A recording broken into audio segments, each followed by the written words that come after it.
drug problem, when the reality of the situation is you're arresting a guy riding down a bicycle because he didn't have headlight, and you got him, he's got marijuana in his pocket. It's a drug arrest. And that did absolutely nothing to enrich the lives of the citizens.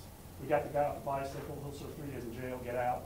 He didn't go ride his bicycle down, right? Because he didn't have a driver's license and he can't get over his drug habit. When the chief of police gets a phone call from the citizen that says, stop this drug problem, they'll go make an arrest in the community. We don't care about numbers, we care about results. And what that means is, I don't care if you spend a year investigating this, but when we bring warrants, it's going to wipe out a whole network.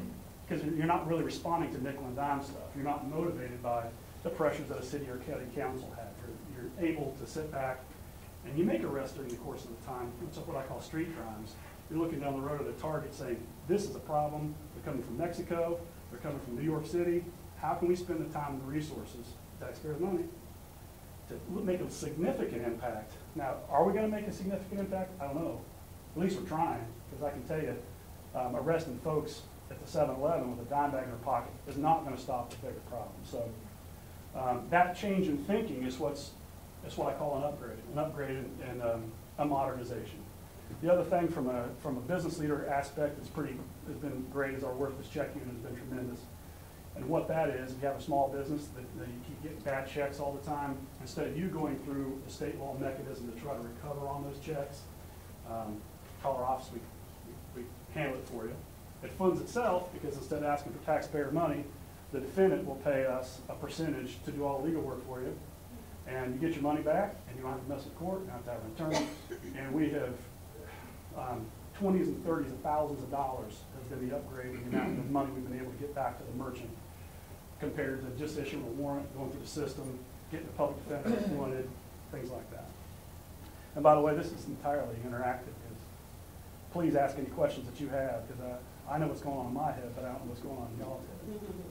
Bob, what's going on? Scott, I got one on drugs, and I'm not going to sound like a good conservative. Sure. But looking at the billions, where you're talking, looking at the funding aspect Absolutely. of what we're spending on drugs, and I don't know that we've got a mechanism like DUI to know whether somebody's on drugs behind the wheel. We don't. But other than that, we don't. No. There's no threshold. Where I was heading was, why don't we just legalize it, let them all kill themselves, and forget about it? Well, I mean, really. I have a great answer for you on that. I can tell it comes from me, because I'm almost a libertarian, except I just fundamentally do not believe in illegal substance abuse. And the reason why is we're going through the property crime, the drug crime, the violent crime aspects.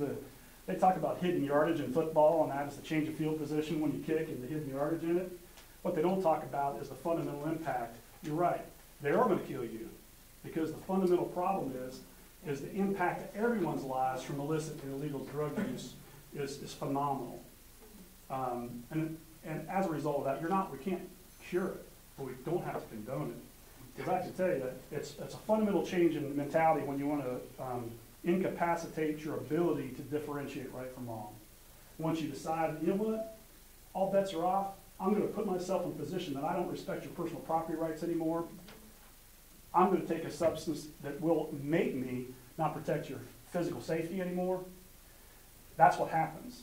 And it's a free-for-all. And you know, I'm not a slippery slope guy, but this is a slippery slope. We've responded with that with a drug court program, which it's phenomenal, and surprising more folks don't know about it. It's a self-funding mechanism. I got to be a prosecutor because I want to do the right thing. I'm not a huggy-feely fellow. You did it, man up. If you didn't do it, you don't have anything to worry about me. I'm in the truth business. I'm not in the conviction business. So if you did it, you're in trouble. If you didn't, I'm going to dismiss your case. That's how I sleep at night, knowing the truth came out. So, but the cost to society on someone on drugs is so exponential that you can't give up. You can't give up. And the reason why is it's intentional, voluntary conduct that destroys your ability to differentiate right from wrong. And it's a bad situation. The alternative is there. Now, I understand from entirely a accounting perspective, why don't we just legalize it? Why don't we tax it? Well, the black market's going to take care of that. Cigarettes are legal. We already got a black market developing because of government regulations on that. And the downside is scary. Significant societal cost to just giving up and saying.